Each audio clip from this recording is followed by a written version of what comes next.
inspect foreclosed houses and I'm haunted by the things people leave behind. I get shot at, a lot, but it isn't what scares me about this job. When I arrive at a home and see someone burst out the front door clutching a rifle, I know what to expect. They have something to lose. They're scared and they don't know what to do. So I tell them. I give them resources on fighting back. I refer them to law firms who do pro bono work, government bodies and charities that can help them get back on their feet. I speak calmly and with empathy, and people listen. Some even thank me as they pack their things up and drive away. The suicides are harder to deal with. I get at least 3 or 4 a year. And people who kill themselves out of spite really go all out on the spectacle. The harder it is for the bank to clean up, the better. And people assume the bank puts their house on the market the second it's seized. But a house can sit forgotten for years before I'm sent to look it over. Lone bodies swinging in empty living rooms. Flesh like melted candle wax from all that time left in open air. I find it profoundly sad. These people lay themselves out like a spiteful diorama and then no one turns up. They slit their throats while clutching eviction notices, and by the time I arrive, the blood has dried and the ink has faded. The worst ones don't just hurt themselves, but their loved ones too. Suicide pacts are more common with the elderly, but it isn't always octogenarians. Families too. It's rare, but it does happen. A sun-baked house with drawn curtains. So much time passed in the dry autumn heat that their skin turned paper thin. Receding lips, black toothless gums born in a rictus grin. Hell of a thing to see staring out of a crib. Each house is its own apocalypse, its own ruined city for me to wander. Whiskey in the toilet cistern, fentanyl under the bed, bills past due. And it doesn't just end with the people we kick out. These places are empty so long you'll often get squatters, usually harmless. Not always. Some have the potential to be thoroughly lethal. Stringy men and women with flinty eyes and missing teeth, who come bursting out of moldy old blankets and indoor tents, slashing box cutters wildly at the air. You could play tic-tac-toe on my forearms from all the defensive wounds. Even when they've moved on, the things they leave behind aren't exactly safe. Fumes from homemade labs can rot your lungs, and HIV-positive needles stuffed down the sides of old sofa cushions wait to prick curious fingers. And the cooks get real paranoid about being robbed, so they like to rig their homes with traps. They get inventive with whatever's lying around. Shards of glass and spring-loaded broom handles, trick floorboards over boxes of razor blades, shit-smeared knives hidden beneath false windowsills. Every now and again, I find a trap that's been set off. A baseball bat rigged to lash out at anyone entering the kitchen, blood and hair dripping from the bent nails hammered into the wood. No sign of the poor fucker who set it off.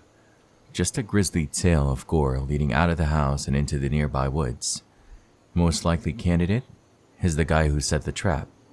These addicts stay up for days and pass out. Then, when they wake up, the first thing they do is head for their stash, not remembering what they left behind. One time, I found the guy lying a few feet away from his own trap. He kept his money in this old metal lunchbox at the back of a cupboard, and he'd rigged it so anyone reaching in would get a hell of a surprise. The blade went in at his elbow and left just below the knuckle on his thumb. No helping him after that. He died bleeding out on his late grandmother's cold linoleum. What a god-awful way to go. And his little lunchbox? On the ground and empty of everything worth taking. Police reckon someone was with him when it happened. Must have gotten scared, so they took the cash and left him to die. It'd take a full month before I found him, and no one even reported him missing in the interim. You'd think the kid would be angry, but he wasn't. He just looked like he was scared. 19, going through withdrawal and dying slowly, curled up like a baby, one hand gripping his opened wrist. You can't trap the ocean in your fist. It leaks through your fingers. That kid knew what was coming. I could see it in his eyes. Terrified. terrified. Meth is a hell of a drug. These poor guys fry their brains out in the middle of nowhere. I can't even begin to imagine what they think they see out there. What visits them in the dark. Found the trailer once that had been rigged with damn near 100 traps. They weren't particularly sophisticated, but they were numerous and vicious and desperate. And they circled the lone motorhome out in the middle of the desert like an invading army made of knives and bear traps and stolen guns and even a few hastily made IEDs. Took me and a bomb squad a week just to get to the front door, and by the time we opened it, we were all fairly certain of one simple fact. This place hadn't been rigged to keep thieves out. Whoever had set the traps had been scared of something leaving. Probably just drug-fueled paranoia on behalf of whoever set them. But I think the idea that something was in there waiting for us got under our skin anyway. During the operation, we'd sometimes get shouted reports of someone moving around in the trailer, and the whole site would go to hell. Armed men and women lying on their bellies, iron sights lined up on the front door, hands shaking. I guess we kept asking ourselves over and over, what's in there that had someone so scared they set all these traps? When we finally got our answer, the first thing we found was a meth lab. Pretty par for the course. Less normal was a body that had been torn to fucking pieces, halfway to dust after all that time in the heat had passed. But it was strewn all over the interior. Walls, floors, ceiling. Couldn't argue it was a natural death. We're a product of scavengers, not unless coyotes can work a lock and key. What was left of his head and torso looked like he'd gone through hell. I'm hardly a forensic expert, but it looked to me like he'd died slowly and painfully. Missing fingers, teeth, one eye plucked out. Torture is what it made me think of. Even stranger than all that, though, was what we found sat on the kitchen counter next to all those broken beakers and stained chemistry equipment. A doll. Not like a kid's doll. Porcelain. Like a collector's item that had seen better days. Scared the shit out of me, given the circumstances and all. Couldn't shake the feeling whoever had made all those traps had done so with that thing in mind. Which begged the question, who was the poor guy stuck inside the trailer? And what had happened to him? Cops wrote it off. Meth is a hell of a drug, so they say. We all knew that. Only I wasn't so sure. I've seen a lot of weird shit. Who knows what visited that poor guy out in the wild, so far from civilization. A lot of life gets lived out in the world. Out on the plains, or in forests, and amongst hills. Far from prying eyes. You get a sense of it in my job. The sheer quantity of untold stories. Failed dreams, great triumphs, abandoned canvases, well-worn guitars, heydays that came and went, or simply never came at all. Most stories follow a rhythm. Most. Some, like that doll, raise profound questions. Others aren't really stories at all, so much as nightmares just waiting for the next victim. This world is full of hidden needles waiting for probing hands. There are rare occasions where I'll advise the bank to not sell a property. They become part of a kinda no-go zone the government has set up around the country. I only see bits of this machinery at work. Whatever bureaucracy manages it is way over my pay grade. But there is a system in place for managing the worst of the worst. I'm not talking ghosts either. None of the examples I've given so far would be candidates. Sounds fucked up, I know. Scrub the blood, scrape the brains, pick the shotgun pellets out of the plaster. If the next family who move in have to contend with the ghosts of a few clumsy meth heads or disgruntled former owners, well, so be it. No, for a place to be deemed a no-go, it has to be beyond recovery and an active threat to life. I'm talking factories with bottomless holes that pump out enough radiation the government has to build a nuclear dump site just to make a convincing cover. Although that is a bit of an extreme example. Most of the time, we just blame it on radon or meth fumes and condemn it. Had this one place, a farmhouse where a family of 5 had lived for nearly 60 years. By the time I got there, the kids were adults and the parents had been dead for a while.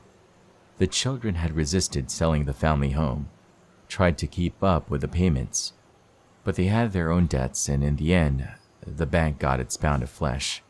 At a glance, the house didn't look too bad. Bit run down, sure, but my standards are low. Cracked and low.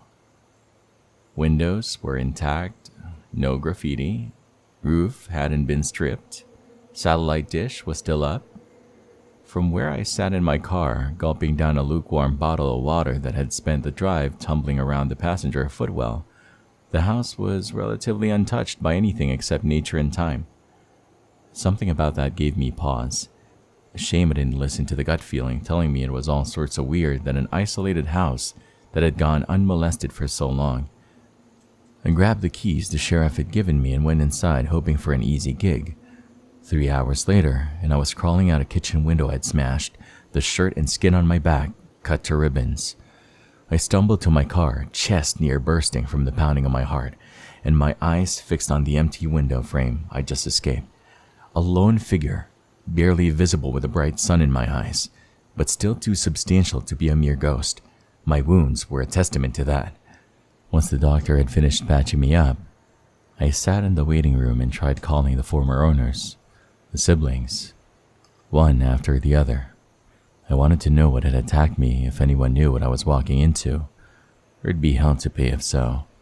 The oldest son was the first to answer. I didn't go all in straight away. I asked probing questions, took my time before I mentioned the basement. The guy laughed when I brought it up, told me he hated going down there as a kid because he'd hear weird noises, like someone moaning. They all thought a ghost lived down there in the dark, and to keep them from hurting themselves or playing around with stuff they shouldn't, their father had embellished this ghost, given it a name. Marion, he called her. Marion lived in the basement, hiding amongst the crates of old photos and clothes. She lurked behind the half-disassembled lawnmower, scuttling always to the dark places at the very edge of your eyesight. Marion had long fingernails and a haggard flour sack dress. She had black lips and a pointed nose and a wart the size of your thumb.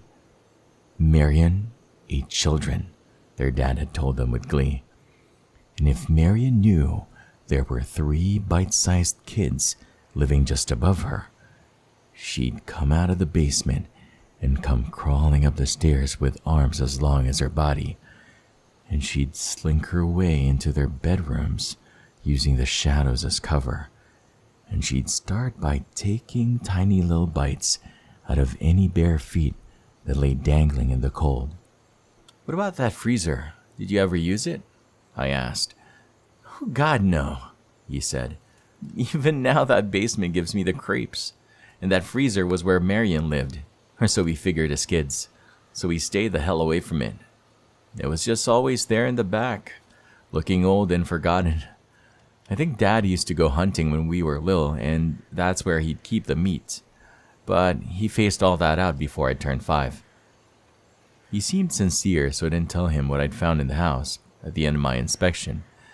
He didn't know that behind that freezer was a false wall, and behind that wall, basement number 2. Homemade. God knows how the father managed it with no one noticing, but he dug it out and made a private, soundproofed space. Hollowed out a room about the size of your typical jail cell. The furniture was threadbare, deliberately so. A single mattress propped up against one wall, an iron shackle bolted into the foundation, a dentist's chair modified with restraints, and a stain. A vague Rorschach blob of ancient browns and almost greens that pooled outwards from a patch in the corner. It had texture. I knew that stain. I'd seen it before. Residue left behind after the professionals have finished peeling a desiccated corpse off a hard surface. At first I assumed someone had moved the source of that stain. There were even footprints, but they didn't look right. Something about them made me queasy. They had not been left in the residue. They were made of it. Something or someone covered in that stuff had been stomping around down there. Until that moment, the inspection had been mundane and boring. But it isn't every day you stumble across a hidden dungeon. Now I was suddenly presented with a hell of a family secret, and one that didn't quite make sense. I stood there for a good minute, trying to make the pieces of that puzzle fit. Had someone moved a corpse and gotten covered in rotten flesh, then walked around leaving a trail? Why the f*** had they done it barefoot? And why not clean it up afterwards? And how had they been so clumsy yet so clean as well? There were no drag marks. I took another look at those prints, and something inside my gut soured. Small feet. A woman's. We all know this story. Don't make me go over it.